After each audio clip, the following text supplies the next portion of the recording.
एक ऐसा महायोगी जिनका जन्म अज्ञात है, यहाँ तक कि उनके सही उम्र का भी आकलन नहीं है।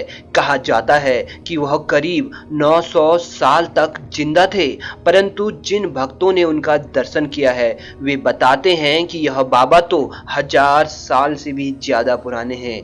मार्कंडेय सिंह के मुताबिक वह किसी महिला के गर्भ से नहीं बल्कि पानी से अवतरित हुए थे। वे हमेशा एक मचान पर रहते थे। मचान पर बैठे बैठे ही अपना पैर उन्होंने जिसके सर पर रख दिया वह धन्य हो जाता था। यहाँ तक कि बताया जाता है उनके चरण का स्पर्श अगर किसी सूखे पौधे पर पड़ता था तो वह भी हरा भरा हो जाता था। आश्चर्य की बात तो ये है कि उनके आश्रम में बबूल के पेड़ तो थे परंतु उनमें कांटे नहीं थे। यही नहीं, वह खुशबू भी बिखेरते थे जिससे पूरा आश्रम सुगंधित रहता था। उनके दर्शन मात्र को हर रोज विशाल जनसमूह उमड़ता था। बाबा भक्तों की मन की बात बगैर बताए ही जान लेते थे। ऐसा कहा जाता है कि उन्होंने अपने पूरे जीवन में अन्न नहीं खाया, केवल जंगलों की कुछ जड़ी बूटी एवं दूध तथा शहद पीकर ही उन्होंने अपना इतना लंबा जीवन जिया। खासकर श्रीफल का रस उन्हें बहुत ज्यादा पसंद था।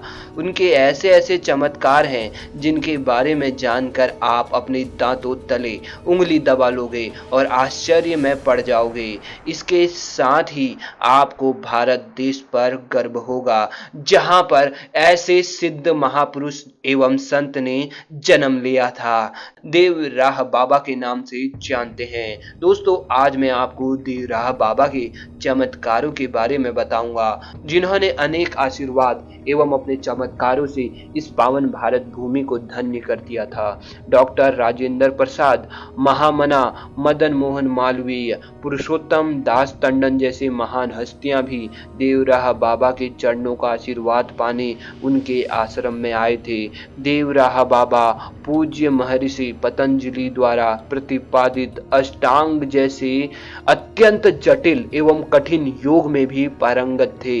ऐसा बताया जाता है कि मंगलवार 19 जून सन 1990 की यौवनी एकादशी के दिन उन्होंने इस लोक को अलविदा कहकर समाधि ले ली थी।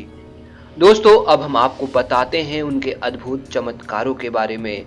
अपने आंखों से बाबा के दर्शन करने वाले भक्तों का कहना है कि बाबा पानी में भी चलते थे और जिस किसी भी जगह वह जाना चाहते थे वहां जाने के लिए उन्होंने अपनी जिंदगी में किसी भी सवारी का सहारा नहीं लिया और ना ही किसी ने उन्हें सवार होते हुए कहीं जाते देखा। ऐसा बताया जाता है कि बाबा का आश्रम था तो यूपी में और एक दिन पहले वो यूपी में होते थे तो अगले दिन वे कुंभ के समय में प्रयाग पर दिखाई देते थे।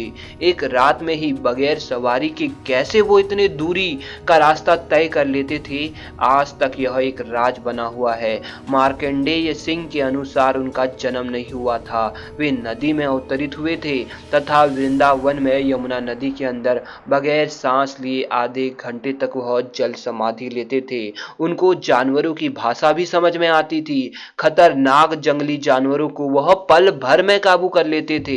बताया जाता है कि बाबा के आश्रम में जब कोई भक्त आता था तो आशीर्वाद देने के बाद बाबा उसे प्रसाद अवश्य देते थे, परंतु वह प्रसाद साधारण नहीं होता था। बाबा अपनी खाली मचान में हाथ डालते तो पता नहीं कैसे उनके हाथ में कभी फल आता तो कभी मेवे, जिससे बाबा अपने भक्त को दे देते थे। जबकि मचान पर ऐसी कोई भी वस्तु नहीं रहती थी।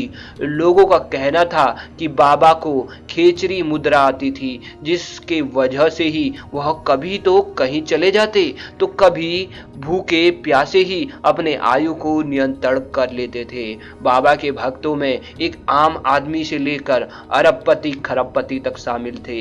बाबा के इस पावन धाम में होने वाले नित नए चमत्कारों को सुनकर दुनिया के कोने कोने से लोग यहाँ पर खींचे चले आते थे।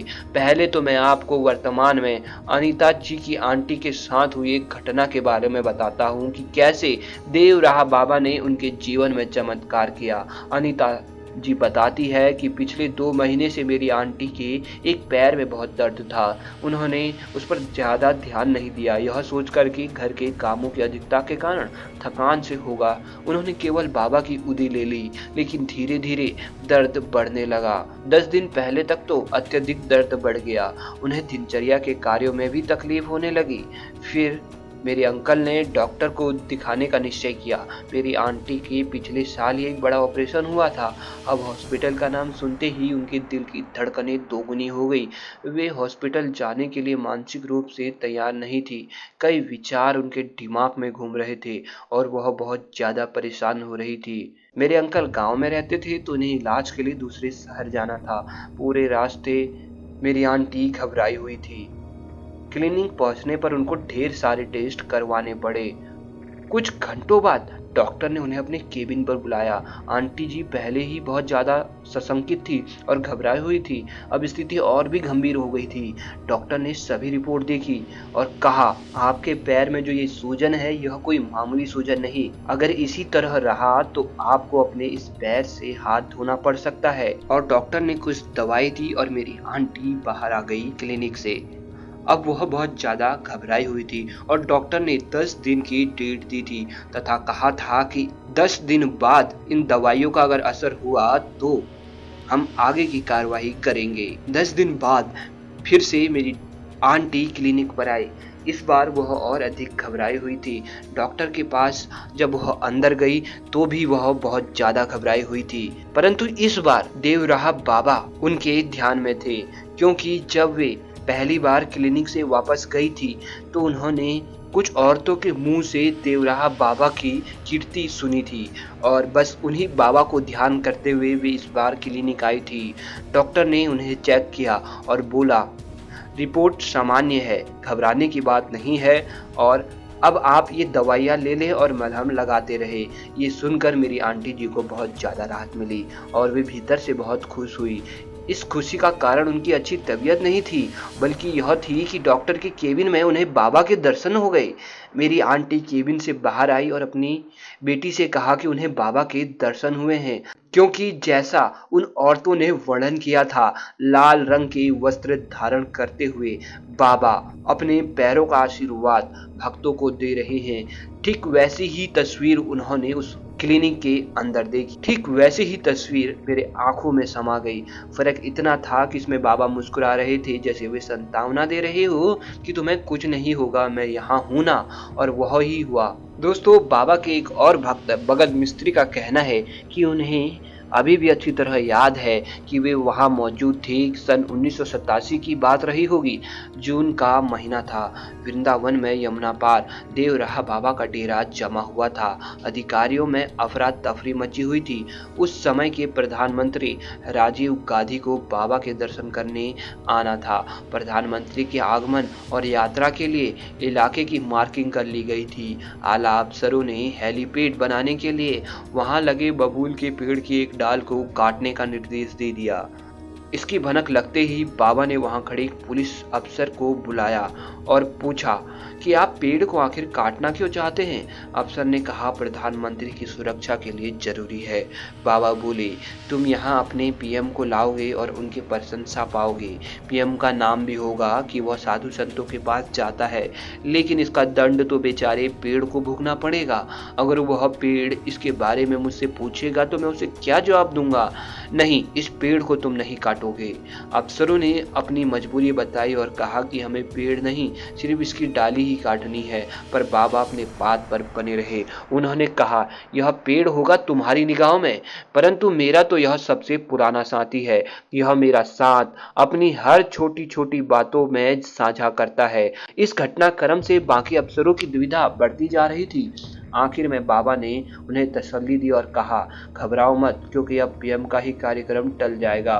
तुम्हारे पीएम का कार्यक्रम मैं कैंसिल कर देता हूँ। आश्चर्य की बात तो तब हुई जब 2 घंटे बाद ही पीएम ऑफिस से टेलीग्राम आ गया कि प्रोग्राम स्थगित हो चुका है। कुछ हफ्ते बाद राजीव गांधी वहां आए, लेकिन पेड़ नहीं कटा। क्या आपको पता है, देश में आपातकालीन के बाद हुए चुनाव में जब इंदिरा गांधी हार गई तो वह भी बाबा के पास आशीर्वाद लेने गई थी। उन्होंने अपने हाथ के पंजे से उन्हें आशीर्वाद दिया। वहां से वापस आने के बाद ही इंदिरा गांधी ने अपना चुनाव चिन्ह हाथ का पंजा निर्धारित कर दिया था। इसके बाद सन 1980 में इंदिरा के नेतृत्व में भारतीय राष्ट्र कांग्रेस ने प्रचंड बहुमत प्राप्त किया और वह देश की प्रधानमंत्री बन गई। दोस्तों, देवराहा बाबा जी का पूरा जीवन मचांग में ही बीता। लकड़ी के 4 खंभों पर टिकी मचांग ही उनका महल था। कुछ दिन बनारस के रामनगर में, गंगा के बीच माघ में प्रयाग, फाल्गुन में मथुरा के मठ के अलावा वे कुछ समय हिमालय में एकांतवास भी करते थे।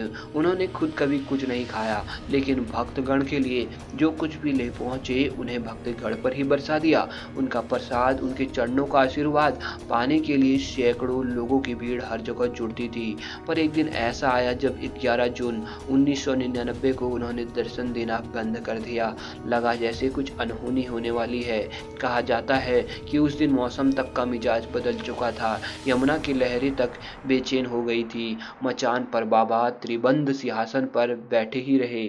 19 जून मंगलवार को यौवनी एकादशी थी। आकाश में काले बादल छाए थे। तेज आंधियां तूफान ले आई। उस समय यमुना नदी देखने लायक थी। लहरें बाबा के मचान तक पहुंच रही थी और इसी समय शाम 4 बजे के बीच बाबा का शरीर स्पंदन रहित हो गया और वह परमात्मा में अनंत काल के लिए लीन हो गए। दोस्तों, देवराहा बाबा का आश्रम यूपी में है। यहाँ एक बार आप जरूर बाबा के आश्रम आए। आप अपने अंदर एक अद्भुत एहसास महसूस करेंगे। आपके जीवन से हर कष्ट सदा के लिए बाबा दूर कर देंगे। तो अभी के लिए दोस्तों इतना ही। धन्यवाद।